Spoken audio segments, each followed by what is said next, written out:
Naniniwala ako sa babaeng yan. Between Raffy Tulfo, Mon Tulfo, and sa babaeng ito, kay Chelsea Ilore, lahat ng Tulfo sa nuknukan ng kasinungalingan na meron yung mga Tulfo brothers na ito.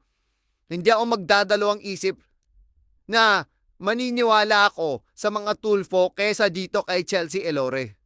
Yes. Sabi niya dito, if you ask me, she's not even worth 5K. Itong si Ramon Tulfo talaga.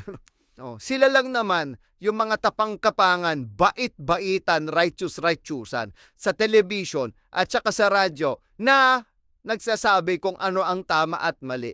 Tapos pag mali ka, minumura ka lang naman nila. Ngayon, Ramon Tulfo, paano ka ba nagpe-presyo ng babae? Itong magkakapatid na ito. Anong basis niya sa worth ni Chelsea? Mga matandang walang pinagtandaan. Isipin mo, pepresyuhan mo yung mga babae. Pepresyuhan mo yung mga tao. Mga baboy. Kadiri kayo.